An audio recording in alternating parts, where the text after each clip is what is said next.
Hi, welcome to Chad's Silversmithing. Before we get too far into the video, if you wouldn't mind hitting the like button, that really helps to get my channel promoted. I do appreciate that. I also love it when people leave comments. I appreciate constructive criticism, suggestions for videos. If you want to tell me how you do things, that's always really interesting to find out. So let me know what you think. And today I'm not going to be making something so much today as talking about a particular tool. And the topic of today is going to be burs, and which are bits for your rotary tool. And I'm going to talk about some different types and what I use them for, and I'm going to ask you guys what you use them for as well. I'm curious to find out what different situations you use different bits for. So I always learn so much from you, and I look forward to hearing your responses to this one.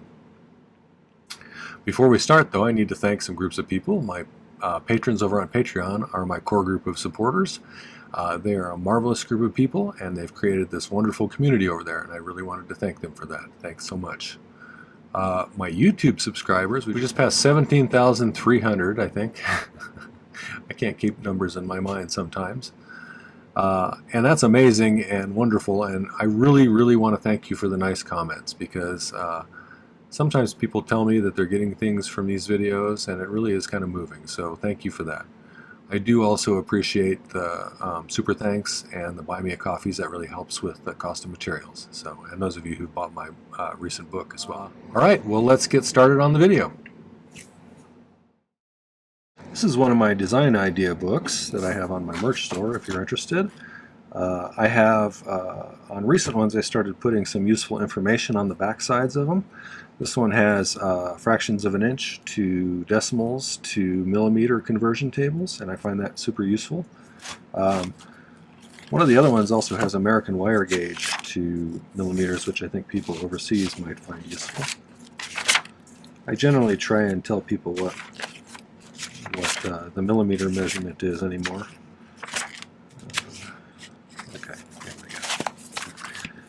The other thing I like about these is that they have this nice dot matrix in the background. It helps me to be able to draw things a little more symmetrically. So first, let's talk about what a burr is. A burr is a little bit for your rotary tool, and if you're not new to this, I'm just going to be talking about some basic stuff here. They fit in there. They're usually generally designed for removing material and cutting stuff away. And there's a couple of different general kinds. There's these kind here, which I've talked about in the past a few times. And these are different diamond burrs. They have little bits of diamond encrusted into the tips of them in different shapes and sizes. And those are very useful for a lot of things, especially if you need to remove some material quickly. But there's some other specific kinds of burrs that are steel burrs that have blades on them instead. So I want to talk about some various kinds, what I use them for, and I want to ask you what you use them for. First type of burr is called a ball burr, and I'll show you what ball burrs look like. This is one that's on the bigger side. So it's basically, I'm going to hold my hand up here like this, and hopefully you can see this. It's got little blades that go around the outside, and you can get different sized balls, and they cut very effectively through material. They're kind of a general purpose sort of burr, and they work in a lot of different situations. Primary use that I use these bigger ones for is, so if I'm making something where I'm soldering some designs down onto a piece of sheet and there's going to be some excess sheet sticking out that I want to trim off, a quick and easy way to get rid of it is to use a ball burr in your rotary tool. If you hold it low down here on the outside, it'll grind away that excess sheet if you cut most of it away first pretty effectively. One of the things you have to worry about with bladed burrs like this are, especially when they start to get dull, they will jump on you. So they're spinning really fast, and if they catch on something, they might migrate a little bit suddenly on you without you being able to control it. And so keeping your burrs sharp and lubricated with some of that lubricating wax sometimes can help to keep that from happening. So, but a quick and easy way to get rid of stuff. It's great for if you need to clean up the inside of a drilled hole or something like that. They can be useful for that. There's some applications in setting stones where these come in handy.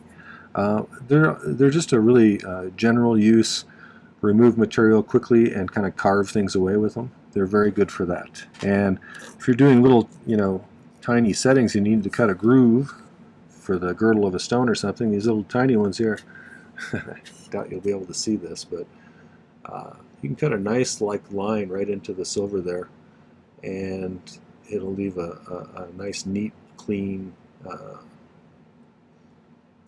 trench, I guess would be the word I'd use.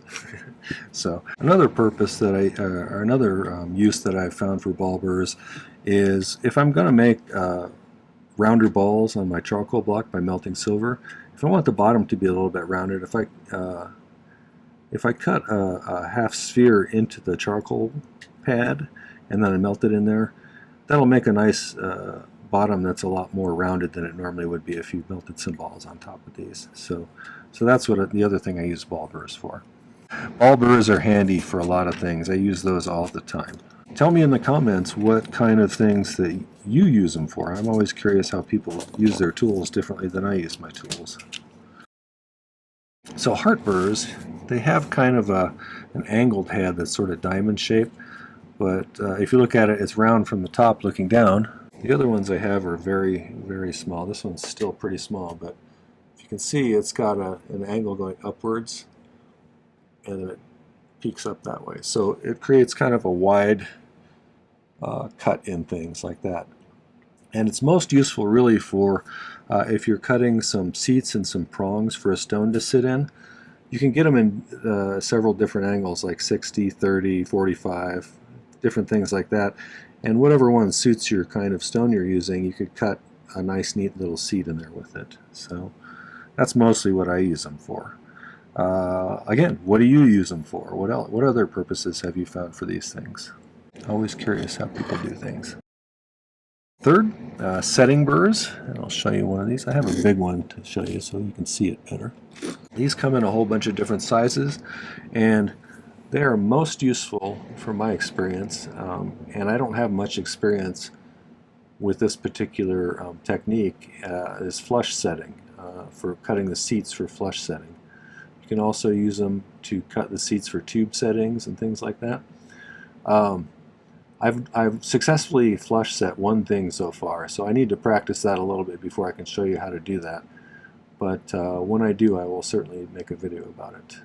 So, but these things come in different sizes. You have to get the size just right for flush setting. It doesn't leave a lot of room for error, but that's what those are for.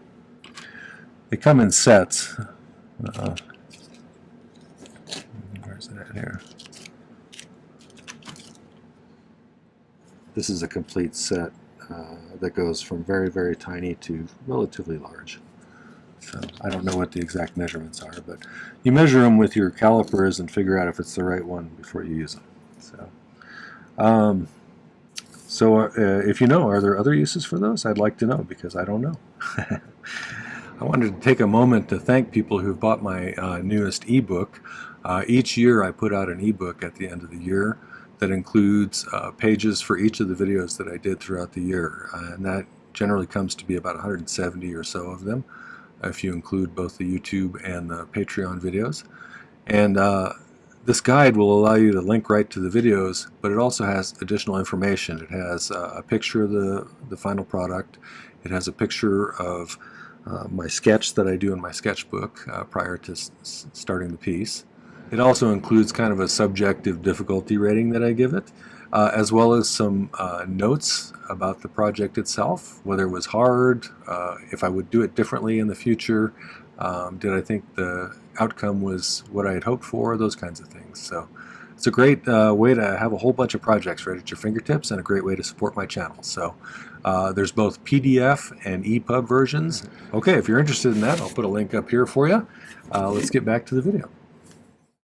Cup burrs, I have one of those. I've only got one, actually. I need to get a set of these.